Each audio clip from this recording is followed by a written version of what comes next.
Before we begin today's episode of Potterless, just a few quick things. First, we passed 125 reviews on iTunes, and I just wanted to thank everybody that's taken the time out of their day to leave a rating for Potterless. It really does help more people find the podcast, so if you have a few spare minutes and you want to leave us a rating, preferably one that is 5 stars, I really would appreciate it. It really helps a ton, so thank you to everyone that's done so. Second, I mentioned last episode that we added more to the website, but we've added even more, specifically under the Connect tab of potterlesspodcast.com. Our web designer, Kelly Beckman, did some great stuff. 2 of the new things we've added, one of which is Outreach, so it has all the information about where your donations have gone, because we give $1 per month per patron we have on patreon.com. So far, we've raised $185, which is sweet, and it has information about all those charities if you want to check those out. And there's also a collaborations tab, which has other podcasts that I've been on, so anytime I've guest starred on someone else's podcast, it's there if you want to check those out as well. There's some really fun stuff and good people there. Speaking of fun stuff and good people, we have new patrons to welcome to the team. So shout out to Jess Rogers, Megan Motley, Judith Tallis, Julia Rose, Katie Humans, and Darlene Rowell. An enormous shout out to our 2 newest producer level patrons, Frank Chiodo and Marchismo. They joined the ranks of Leanne, Andreas, Vicky, Aaron, Erica, Calvin, Michael, Sadie, Emily, Jesse, Maggie, Natalie, Deborah, Daisy, Clow, Michael, Sean, Alexander, and Rebecca, who are amazing people that never get stuck with crying babies on airplanes. Quick update for patrons and potential patrons: at the end of January, I will be placing an order for new shirts and new stickers, and then we'll be mailing those out. So if you are on the fence and you want to get one of those soon, now would be the time to join so that I can get in your order before I place it. But without further ado, let's get into episode 33 of Potterless, guest starring Hannah McGregor of the Witch Please podcast.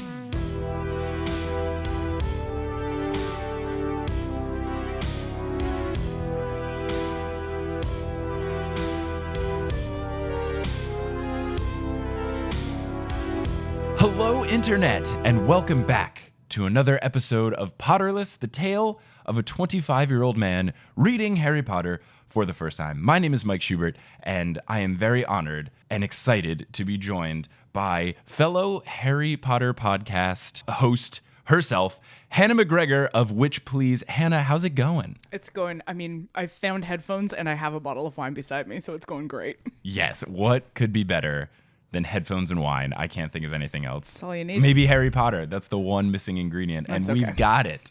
So we're here to discuss chapters 28 through 33 of Harry Potter and the Order of the Phoenix, aka like the hypest chapters of the book yet. It's really good chapters. It's been a bit of a snooze fest, aside from a few like bits of things happening, but so many things happen, especially in the last couple of this. So I am very excited, and I think we should just dive right into it. Are you ready? Let's dive right in. No, can I ask you a question first? Yes, please. Do you think that maybe this book is so long because this is the point at which she'd become a major celebrity and nobody dared to edit her anymore? Yes, exactly. I want to say I mentioned this in like the very first episode about this book. Okay. I was like, this is clearly the one where the books reach peak fame, and then everyone in the publishing company was like, oh, we can't tell her it's too long.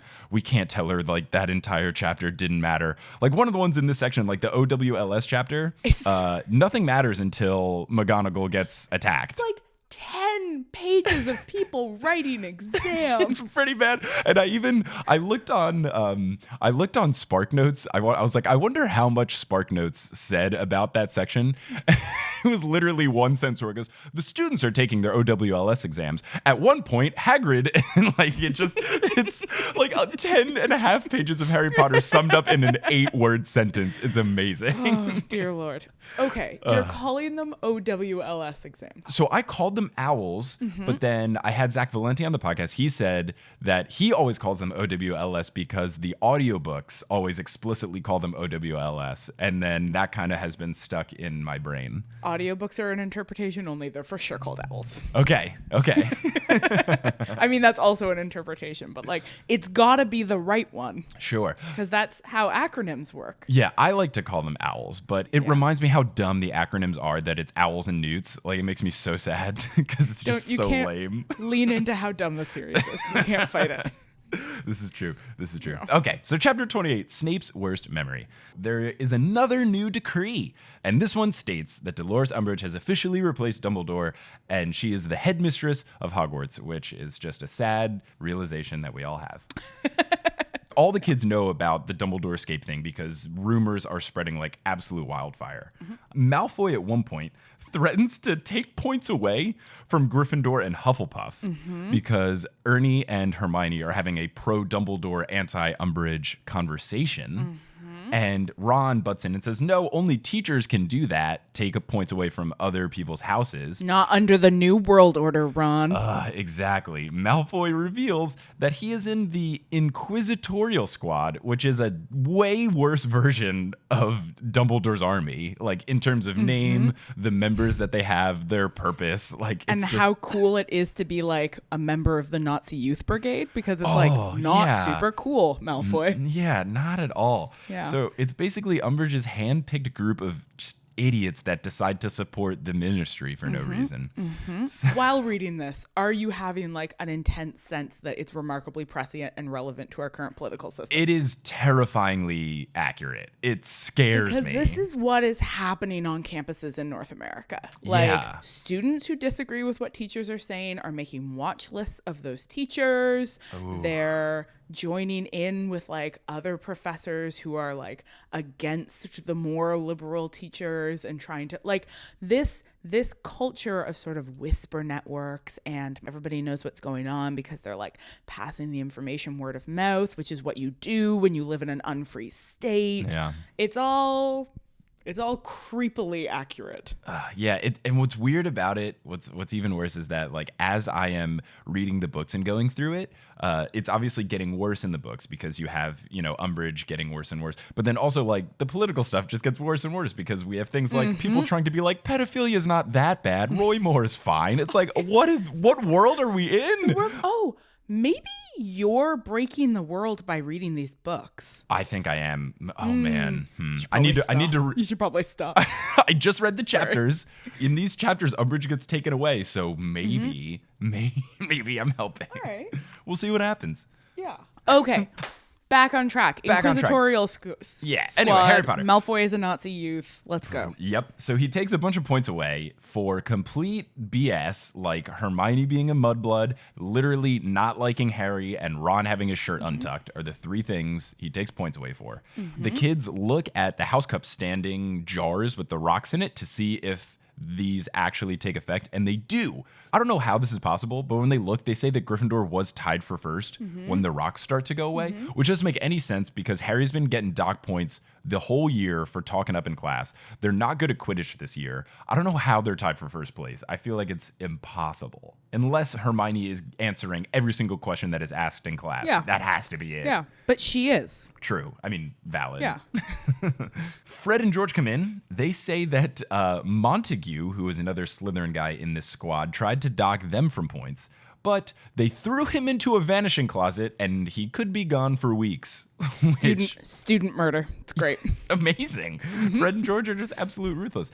They say that with Dumbledore gone, they don't really care about getting expelled, so they're just going to do whatever they want and give Umbridge as much mischief as possible. They're just, rebels without a cause.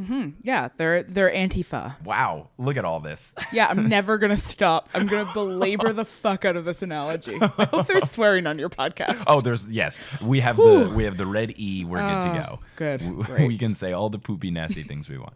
So Fred and George say to get ready for something that is about to go down at lunchtime, and then they leave. Filch enters. He is in good spirits. He tells Harry that Umbridge is looking for him, so he takes Harry to her office. The reason you find out that Filch is happy is because the next educational decree to come out, number 29, will let him physically harm students, which does not sound like a good thing. Okay, next question. What's your theory for why Dumbledore keeps Filch employed at Hogwarts? Because Filch is hungry for student floggings. Yeah, I don't know. I never really thought about it.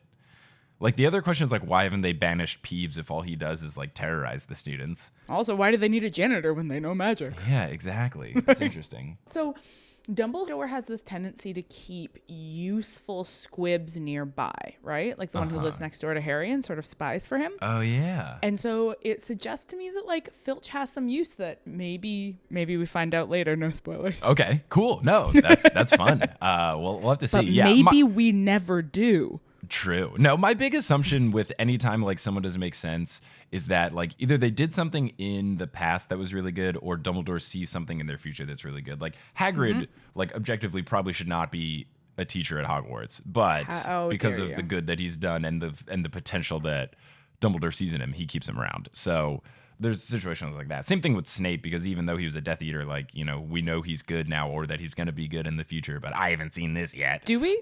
Well, I mean, I know spoiler-wise that he, like, it kills Dumbledore, but it's for a good reason, because he likes Harry's mom or something. So much for this being a spoiler-free podcast. It's like, I mean, you can't avoid that with Tumblr and Twitter existing. Like, there was no way for me to not ever find out the whole, like, Snape kills Dumbledore. Like, that was rampant like wildfire when the books came out. But I have no idea who the Half-Blood Prince is, or how Harry kills Voldemort, which I'm assuming he does. Or if he does, who knows? So the only real big one I know is that Snape kills Dumbledore. I have no idea why, though, so that makes it fun. Okay.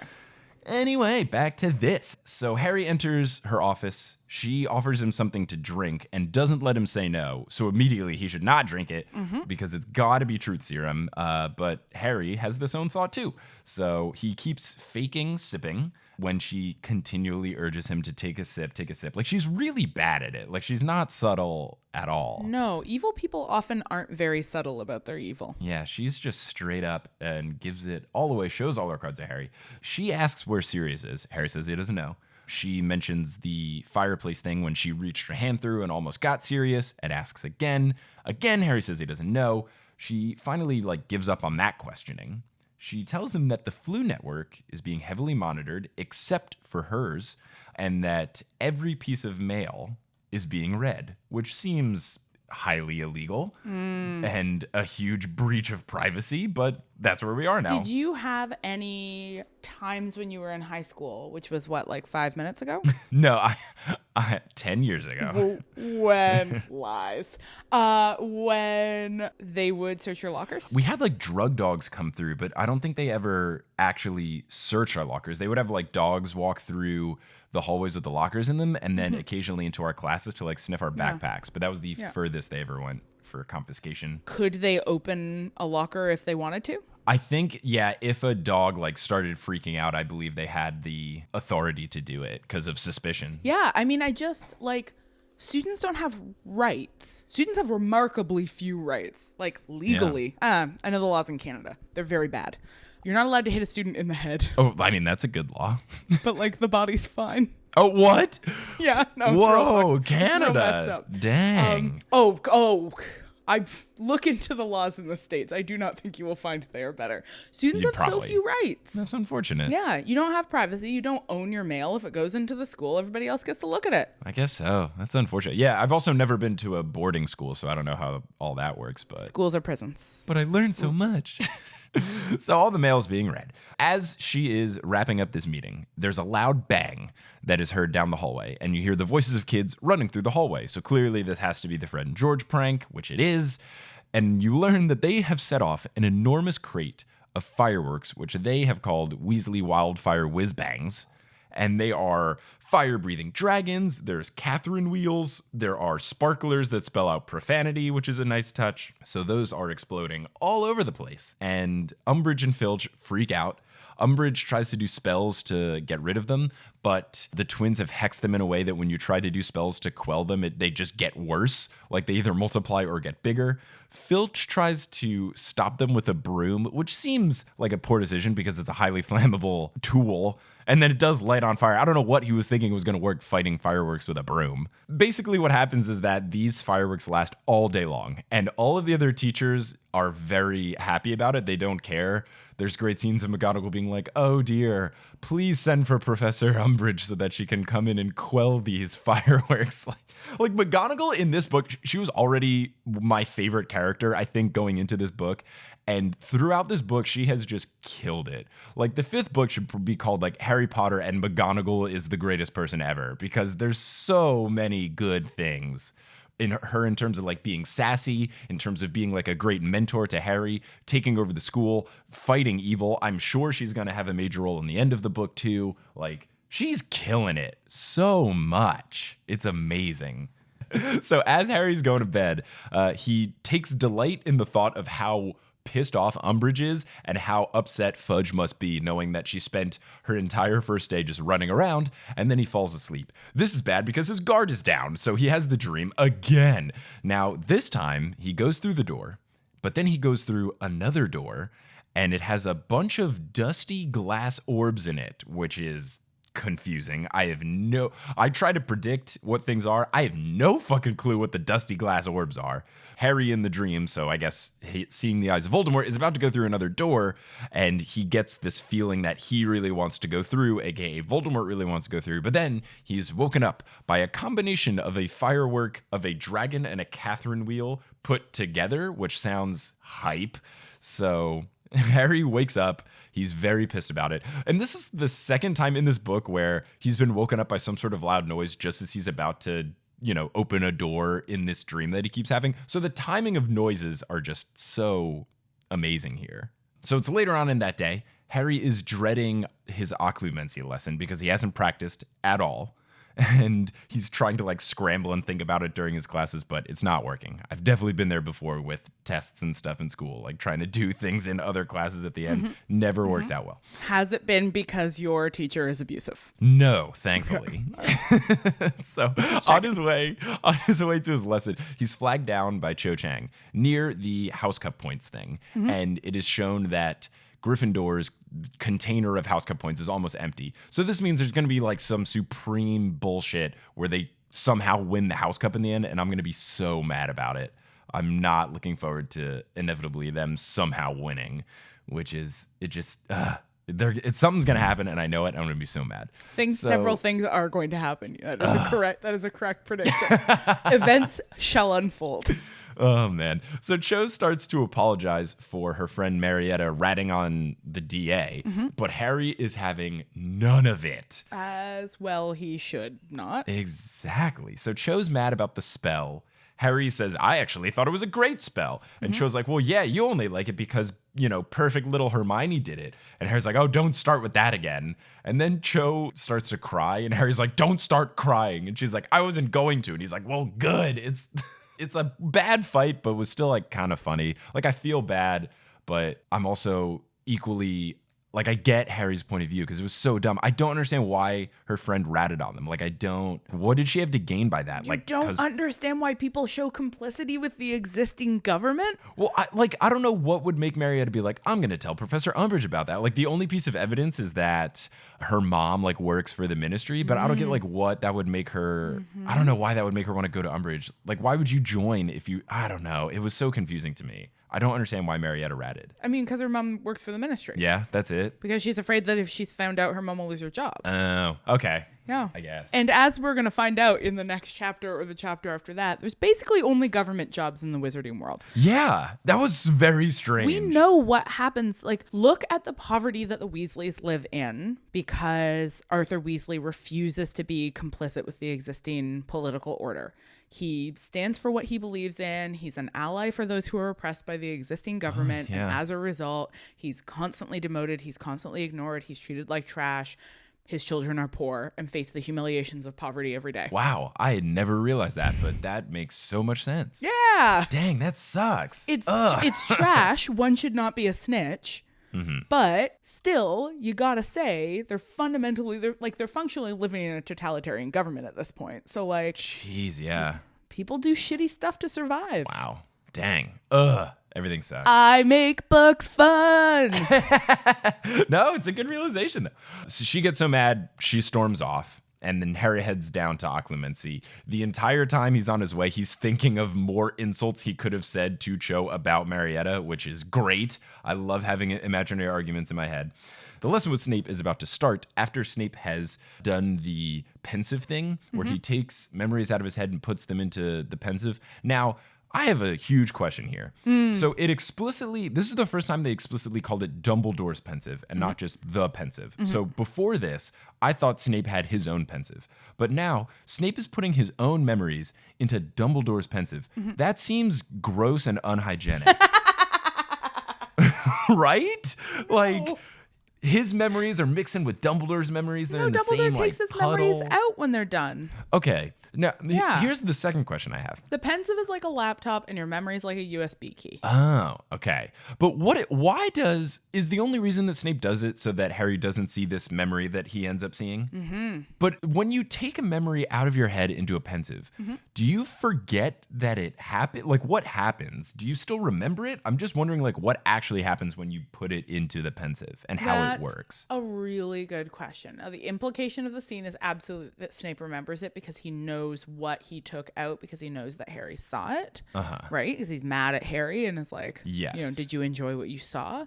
We see scenes in the future that show that you can get memories off people and store them, and that those memories, that person still has those memories at the time. And so the question of like why Snape is taking it out, which is specifically so that Harry won't see it during their occlumency lessons. I am not entirely clear on that. I would be really interested in hearing people's theories about like how exactly that works. I asked my girlfriend about it, who is very much into the books, and she was saying that when Dumbledore first described the pensive, he mentioned it's something about like in terms of a memory that you don't have super fresh in your mind or whatever, and then you have it stored in the pensive at like full perfect memory stuff. But then I think whatever is left in your mind is just like a vague recollection of it. So I'm guessing what it is. When Snape takes it out, he doesn't remember the vague details, but he does remember in his brain like, oh yeah, there was that one time where James Potter was really mean to me. What happened? And he wouldn't remember it with it being removed. He would have to like put it back in or watch it in the pensive. So that's my guess as to how it works, because otherwise nothing else makes sense. Like conscious versus subconscious memory, something like that. Like you know what it's about, but then by taking it out, you forget all the details. So that even if Harry somehow got into his brain, that whole seeing it perfectly in his eyes would not be there. So it wouldn't be one of the things. Well, that's my thought. The memories you pull out for the pensive have like this, like obviously a magical status, but like they're not your memory, so they don't have the blurriness of the way that we misremember things. Right. They're not from the perspective of the rememberer. They are perfectly clear depictions of that moment in all of its accuracy, and so that suggests that it's a sort of metaphysical trace of the moment that coincides with your memory but isn't identical to your memory. Yeah. There's my theory. Wow, look at us. Magic. It's magic. That's my theory. Yeah. Oh, that okay, right. That makes sense. You know what's terrible about having the video on while we do this? What? You can see how much wine I drink. Hey, no judgment zone here. It's just my secret. So right after Snape does the pensive move, they're just about to start the lesson when Malfoy interrupts to say that Montague has been found inside of a toilet. Somehow he's okay, which doesn't make any sense because humans can't fit in toilets. Magic! Oh, man. So Snape's like, oh, I gotta go. He's like, Harry, we'll do this tomorrow.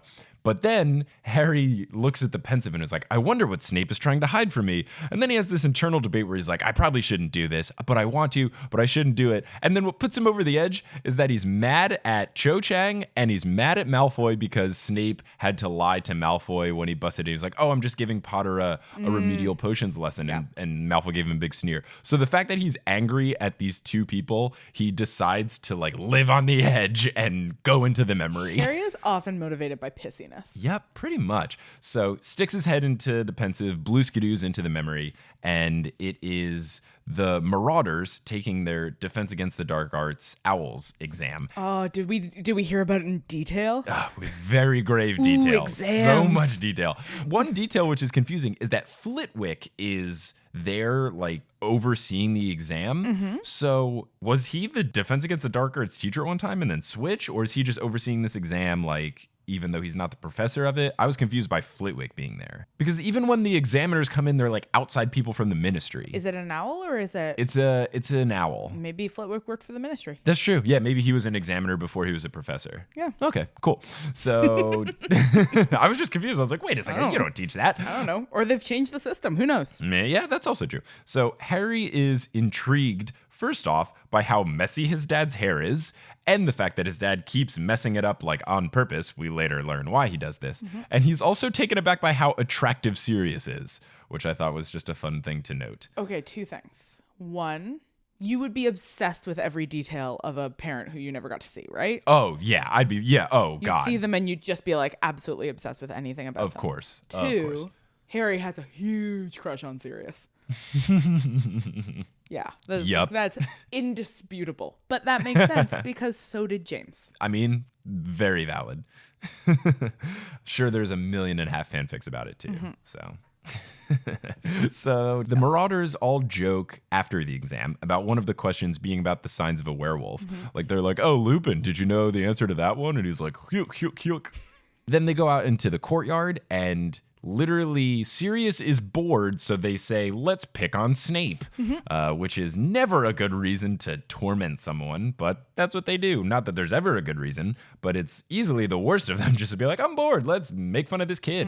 They're trash. They are. They walk right up to him. Sirius and James use Expelliarmus and then Impedimenta, so Snape's like all, fumbling around and stuff. James just starts talking smack. Lily, who at the time is named Lily Evans because she's not married to James yet, comes over, tells James to leave him alone, asking what has he ever done to you. And James has this awful quote where he says, like, "It's not that he's done anything to me. It's more of the fact that he just exists. Know what I mean?" And everyone laughs, which is like, that is just the douchiest sentence. I don't know why other kids thought that was funny. Kids laugh when they see bullying. Yeah, kids suck. So first, while he's picking on him, Lily says, "Stop making fun of him." James says, "I will if you go out with me." And Lily's like, "I would never go out with you," which is funny because then they get married. While this is happening, Snape ends up getting up and getting his wand, hits James with a charm that makes his face start to bleed, which gets James super pissed off, takes Sirius, levitates him up in the air, and then flips him upside down so that everyone can see his gray and dirty underwear. Now, if anyone's ever listened to Hannah on Witch Please or seen their Twitter rants on the Witch Please account, there is a large debate about whether or not people wear clothes under their robes. I never really had a strong stance on it. This is the only concrete evidence that we have that they don't wear clothes. Hannah, do you just want to take the stage and rant about it for the next 50 minutes? There's no debate because only one side is correct because obviously they do not wear trousers under their robes. This is the only instance where we've had definitive proof.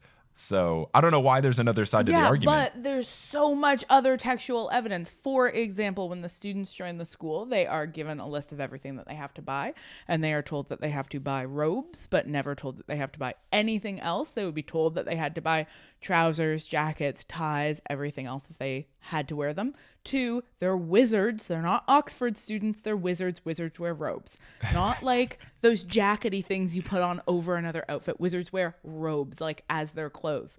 3, have you gotten to the part where they go to the Quidditch World Tournament yet? No, you have not. They went to the Quidditch World Cup in the 4th book in the beginning. Is that the beginning of this one? Great. Okay. It's the beginning of the 4th book. When the one of the older wizards is dressed in Muggle clothing and he is wearing a nightgown because he says that he is not comfortable with trousers, suggesting that wizards do not normally wear trousers. Okay. Yeah. 4, when Ron gets dress robes, they specify again only that they are robes, implying once again that the robes are worn exclusively without a suit underneath. There's absolutely no specific reference to trousers at any point. There are references to pockets that people will try to insist means that they are wearing trousers underneath their robes. But no, it's pockets in the robes. It's obviously pockets in the robes. Yep. The only evidence people have given is 1, they change in front of each other in the first book. They change in the same car into their robes. That's terrible evidence because when you were a kid, you will absolutely remember you would do that thing when you were a little kid where you would put a t-shirt on and then put your bathing suit on underneath. Yeah, exactly. Kids totally do that, and they're only 11 in the first book. The other evidence people use is you wouldn't be able to ride a broom because everybody would be able to see your junk. It's bad evidence. Yeah, that seems like lame evidence. Because very, very bad. Well, because the robe would would drape the other sides of it. Yeah, and also they're wizards. Yeah, you don't ride a broom that much, and you have separate robes for Quidditch. They call it specifically Quidditch robes, so those should be designed in a way that fit over a broom more nicely. And they never ride their brooms during school, so it would make sense if their school robes aren't necessarily fit to look good when you're on a broom because they're not supposed to be flying brooms in school, so it doesn't matter. Yeah. Boom. I'm fully on team they don't wear clothes underneath. Yeah, you are. I think it's dumb that they do, but I believe in the books that they wear underwear and nothing else. That's it.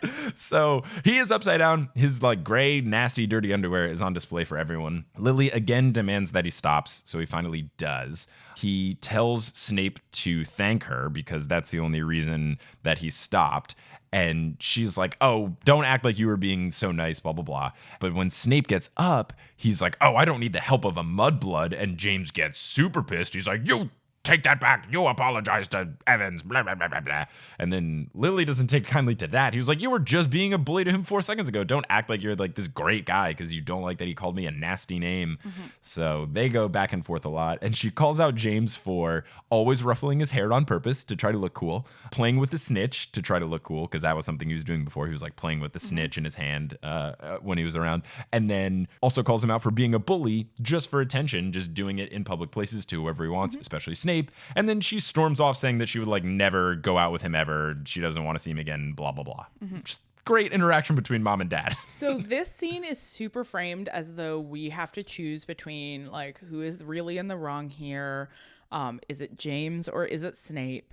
And obviously they're both assholes and idiots, and Lily is amazing. Yeah, they both suck. Yeah. I would say in this scene, James sucks more. But when Harry later in the section of chapters talks to Lupin and Sirius in the fireplace, they're basically like, yeah, the two of them were pieces of shit to each other all the time. Yeah, and I mean, Snape's got a racial slur at the tip of his tongue ready to go. Yes. That's pretty trash. Not even just for a person, but for the person that literally came to his aid and was the only person that helped. Like every other kid in the entire school was just laughing or helping beat him up. Lily's the one person that stands up for him, and he's just right away like, boom, racial slur. It's like, Snape, what are you doing? Yeah, it's garbage.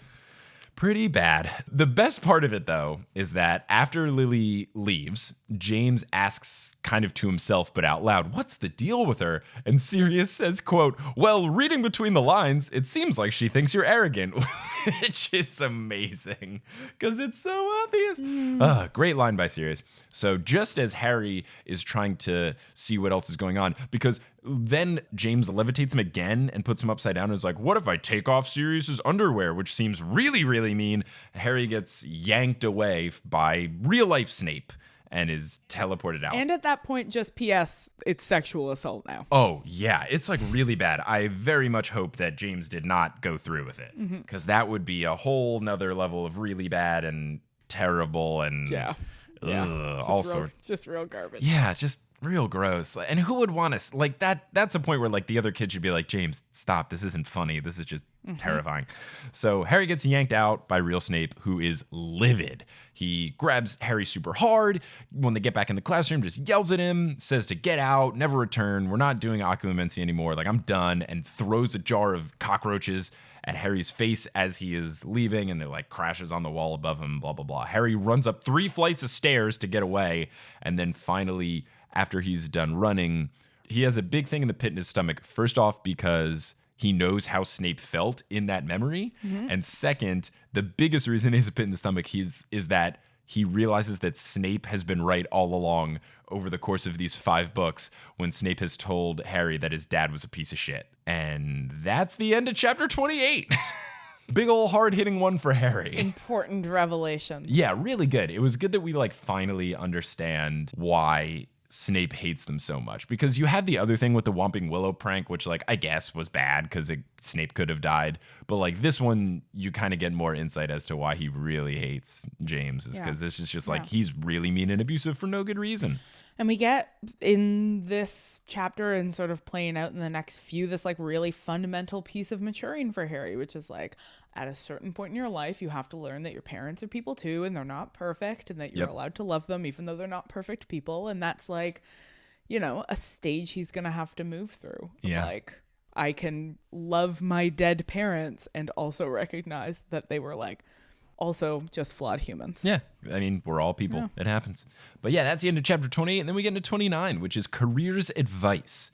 So Hermione is very upset that the occlumency lessons have ended or been postponed or whatever. And she thinks that Harry should go and apologize because occlumency is very important. We learn that it is 6 weeks until OWLS exams, and Hermione notices that Harry is looking sad and asks Harry, oh, is it about Cho? I saw her being really upset the other day. And Harry's like, yeah, that's totally it. And just goes along with that excuse. But Harry's basically dwelling on what happened in Snape's memory. He's really having a hard time coming to grip with the fact, like you're saying, that his parents are not necessarily perfect. And he even recalls McGonagall making a comparison of James and Sirius to the Weasley twins, But Harry says, but even the Weasleys were never mean to anyone. They just like wreak havoc. So Harry's having a really tough time given this memory. That line that James said where it says it's more the fact that he exists, if you know what I mean, is really sticking out to Harry as the worst thing. And he hates that the whole confrontation was started just because Sirius was bored. So all of the things that we have identified as the biggest problems, Harry has identified too, which is good. He's growing up. Mm-hmm. And he feels really bad about how many times people have said that he reminds them of his dad. He's like, do I really want to be compared to my dad? Mm-hmm. So that's a fun time. Do you think it's a reasonable comparison? Do you think Harry is also a dick? Not really. Harry's like not the best friend to Ron and Hermione sometimes, but he's not like actively a bad person. Mm-hmm. He's not like picking on people and stuff. I think, and we get this from the fireplace conversation with Sirius and Lupin, is that James had a really bad couple of years, but then really grew out of it and became a much better person. So I'm thinking that later in life, James probably really gets his act together, and that's what people are drawing the comparison to. Yeah. That's my thought. Yeah, I can't picture Harry doing what he sees his father doing. Not to at somebody all. Else. That's no what way. Sirius tries to compare it to Harry's relationship with Malfoy, and that's like an entirely inappropriate comparison. I think, because yeah, the dynamic there is not the same. It's completely one-sided, whereas the vibe that we get from the James Snape thing is that they were like back and forth, always just being mean to each other constantly. Mm-hmm. Yeah. Whereas Harry never like goes out of his way to be mean to Malfoy, aside from a few times. It's usually started by Malfoy like kicking the door in and being like, "Sup, idiot," and, you know. That's what I say every time I enter a class. Sup, nerds. Harry's in the library. Ginny comes up to him, gives him a chocolate Easter egg from Molly, which is great. Mm-hmm. And it gives Harry a lump in his throat, which he doesn't understand, then conveniently ignores it. So I don't know if this is going to make sense later, but it's one of those things where Harry's like, huh, this is weird, and then goes away forever. It's not plot foreshadowing, it's emotions. Okay. Okay. I was wondering why it's specifically he's like the Easter egg gives him a lump in his throat. Because it's a gesture of love and caring from a pseudo-parent at a moment when he's feeling doubt about his actual relationship with his parents. Oh, okay. Feelings. My brain is that it's always J.K. Rowling trying to throw red herrings around, but okay. That makes more sense. Feelings. Curse those feelings. So Ginny asks if he's feeling down because of Cho. Harry is honest with Ginny and just says, I really need to talk to Sirius right now, but I know that that's not possible. And Ginny says, not so fast. And Harry's like, what? And she goes, well, you know, when you grow up with Fred and George, you kind of learn that, quote, anything is possible if you've got enough nerve. So I love Ginny a lot. Book Ginny is great. Mm-hmm. I totally understand why people are so upset of how she was portrayed in the movies. Because movie Ginny, at least so far, I've seen the first 4 movies. Movie Ginny is garbage. She's just there. Yeah, she's underplayed. In the 4th and 5th book, she really stepped it up. Yeah. So she's been good. I like Ginny getting better and better. This is cool. I like Ginny. I was afraid that I was not, because I know that Harry and Ginny get together. I was afraid that was going to be just like this kind of forced thing, just because it's like Ginny's Ron's sister. But especially in this book, Ginny really does cement herself as a much better fit for Harry than anyone else he's met, whether people want to ship him with like Cho or Hermione or whatever. It is very much established throughout this book that like Ginny makes the most sense for Harry by a lot, because she can understand some of the deep things he's going through because she was possessed by Voldemort and other stuff like that. And she also doesn't put up with him being a jerk to her, which happens later on when he doesn't want her to help fight off Umbridge. She's like, no, don't be a jerk. So I really like Ginny a lot. She's good. She's real good. After this conversation, they get kicked out of the library for eating chocolate by Madame Pince, which is great. And then the next day, they get notes that 5th years need to have career advice meetings with the heads of their houses. So the squad is reading a bunch of pamphlets about jobs. And as you mentioned earlier, it's like all government jobs. It's like weird, boring stuff. Nothing sounds good. Isn't that remarkable that everybody in the wizarding world works for the government? Yeah, it's weird. Like, where are the other jobs? Yeah, I mean, because, the ones that are listed was like Orer and Banker and Muggle Relations. I feel like unless you are a professional Quidditch player, you're working for the Ministry. But I guess if you're a store owner, like Fred and George are going to be. Yeah. Own a store, professional Quidditch player, there's only one sport. Yep. I guess professor at Hogwarts could be another thing. There seem to be 4 jobs. You can be an entrepreneur. You can work for the government. You can be a teacher. You can be an athlete. And by athlete, you can play one sport, because there is one sport. There's that one. Just the one. Yeah. So they're reading all these pamphlets, and this is where they learn about the working at Gringotts actually being like a curse-breaking banker. It was something I got a lot of flack for when I was doing these podcast episodes for the first part of the books, where it's like, Bill is cool, he worked at the bank. I was like, that's fucking dumb. And everyone's like, no, he does like curse-breaking, but they never said it until now. So everyone that gave me crap can like get off their high horse, because they didn't tell you working at the bank was cool until like 3/4 of the way through book 5. Yeah. So they're reading all these pamphlets, and Fred and George come in. Ginny told them about Harry wanting to talk to Sirius, so they tell Harry that they can create a diversion so that he can use Umbridge's fireplace to talk to them at Grimmauld Place. They say that they will keep this diversion in the corridors, and that they're going to wait until after classes so that more people are in the corridors so they can, quote, create maximum disruption, which is amazing. Good foresight by them. And also precisely the kind of skills you need as a protester. So Harry is going to use that magical knife that Sirius gave him the Christmas before last, which opens any door. And Harry describes it as being able to open any door regardless of an Alohomora charm, which honestly, like, what lock would not be resistant to an Alohomora charm? Because it's literally like if you just have a regular lock that isn't resistant, it's the equivalent of someone going open sesame and then they can go through a door. Like, why would you not have that automatically? I don't understand. It'll only keep muggles out, which suggests that any locks in Hogwarts are only to keep Filch out of rooms.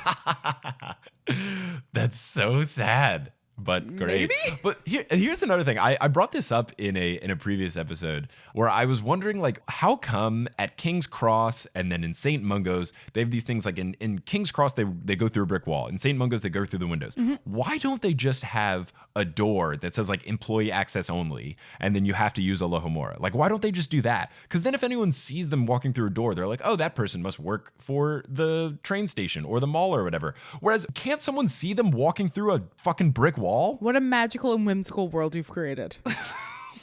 What a captivating YA series you would write that would capture the imaginations of children for decades. Just go through a door. I mean, this is why this is for kids and not for douchebag 25-year-olds like me.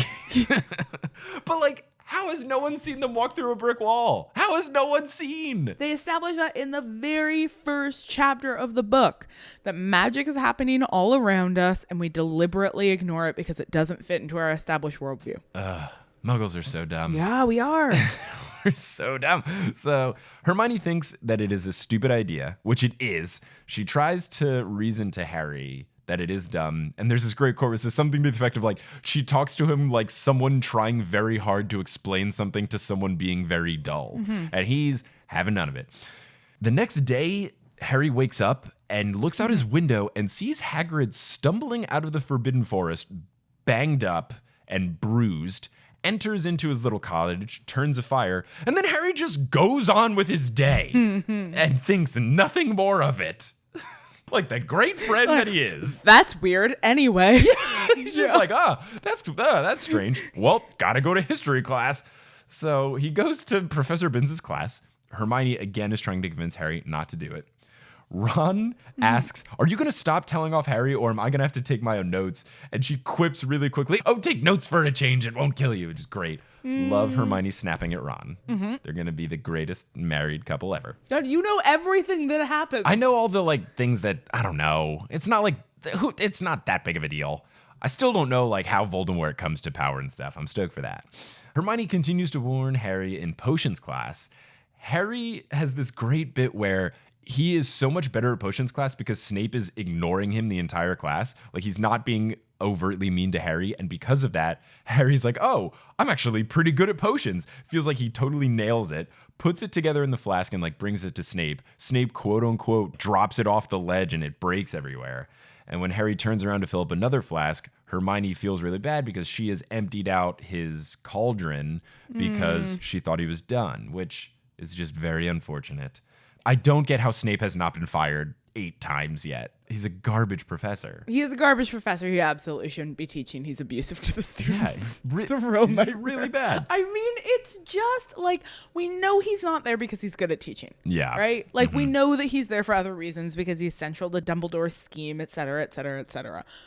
But Dumbledore, you are supposed to be this like heroic figure, and you employ child abusers and allow them to abuse your students. Yeah. You could still have Snape working for you and maybe just like have some rules. Yeah, just keep him in check a little. Maybe just be like, you can work here, but you're gonna have to stop abusing. Tone it back a little.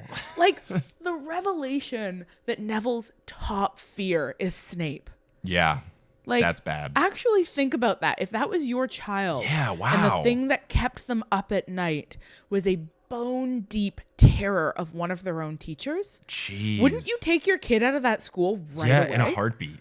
Wow, I never realized how fucked up that is. Wow. It's really fucked up. That is so fucked up. That's Dumbledore, you need to get it together. Oh, God, wow, man. Anyway, that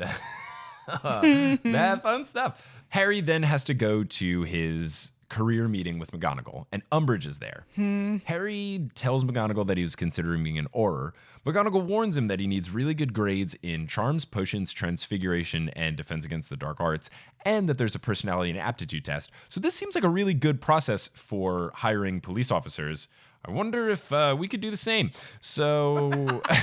Okay, you know the point where she warns him that there's 3 more years of school, like a non-honors degree? Yeah. Which then suggests that for all of the other jobs, there's none. You just go straight There's into no it med at school. 18. You just start healing Just people. get right into it. They did say you need to have a lot of very good grades to be a healer. But yeah, there's no med school. You just kind of go. But fucking high school grades. Yeah, exactly. You're 20 years old and you're a doctor. Yeah. Yeah. Or a cop. Well, you're 23 if you're a cop because you have 3 years of whatever. No, they're 17 when they finish Hogwarts. Wait, what? I thought they were 19. Harry is 15 and he's... They might be 18. Yeah. 15 in the 5th book, and there's 7 books? Yeah. 15, yeah. So he's 17. Wow, he is 17. Yeah. Why was Crumb 19 then? Maybe Durmstrang has a more rigorous education. All I know is I was pointing out that Crumb and Hermione being a thing is super fucking creepy because she's 14 and he was 18 or 19, which is super creepy. I don't know. People on Twitter were like, oh, he's 19. It's okay. I was like, she's still 14. That's not cool. Is he 19 and she's 14? Even if. He would be like 17 and she would be 14. I'm looking up how old Crumb is. Okay. Let's figure out his age. Because their whole relationship was like, this is statutory rape and this is not cool. Yeah. You can't just like come over to my house in Bulgaria. 18. So 18, 14 is still weird. It's still creepy. Yeah, that's 18 and 14 is gross. Yeah, that's Sorry, but like no shame. Like yeah, but it's still a college freshman dating a high school freshman, which is still kind of weird. That's gross. Like that's ugh. McGonagall says that they only take the best to be Aurors, and they haven't hired a new Auror in 3 years, which seems crazy. I don't know how you just don't hire a profession for 3 years unless you don't need a lot of Aurors. I'm baffled by that. Umbridge is doing her like tiny cough hem bullshit to try to intervene, but McGonagall is completely ignoring her. But finally, after the third one, it's too loud. McGonagall says, "May I offer you a cough drop, Dolores?" quote, without looking at her, which is just a great, amazing. Umbridge butts in basically to say that Harry is unfit because he's bad at Defense Against the Dark Arts. McGonagall's like, what are you talking about? Every teacher that he's had has given him good marks. And she's like, oh, have you looked at the grades I've given him? And McGonagall says, oh, I'm sorry, I should clarify. I meant every competent professor that he had. And Umbridge gets pissed and starts Sassy McGonagall is the fucking Sassy best. McGonagall is peak. I want a whole book of just her being sassy. A whole movie. Marcel and Neil have proposed a spin-off sort of reboot that is like a TV series, like a gritty HBO TV series that's entirely from the perspective of the professors. Oh, just McGonagall. Please, as much McGonagall as Just possible. McGonagall as the protagonist, just yes, times 1,000 would watch please. forever. That's the thing, like prequel movies, like I get they're doing Fantastic Beasts and Where to Find Them or whatever. There needs to be McGonagall prequel movies, please. I would watch every ounce of that. It would be so good. Yeah. Like, I'm interested in getting Dumbledore's backstory. I'm interested in Grindelwald. Like, that stuff is cool. I'm interested. There's like maybe a fan-made Voldemort prequel. Oh, yeah, I've heard about that. Coming out. Like, that stuff's all really neat. But, like, I want the fucking backstories of these women. Yeah. Like, yes, please. Rowling, could you give me a woman-centered narrative, please? Give me a McGonagall backstory. Give me a Lily Evans backstory. Like, give me something. Yeah, it would be good. Yeah. Or, I mean, honestly, remake the books and the movies from Hermione's perspective. So good. Like, it'd be amazing. It would just be Hermione thinking Harry and Ron are dumb the whole time. I'd love it. McGonagall continues on with her description of Aurors to Harry. Umbridge again interrupts, saying that Harry would never be chosen because of his criminal record.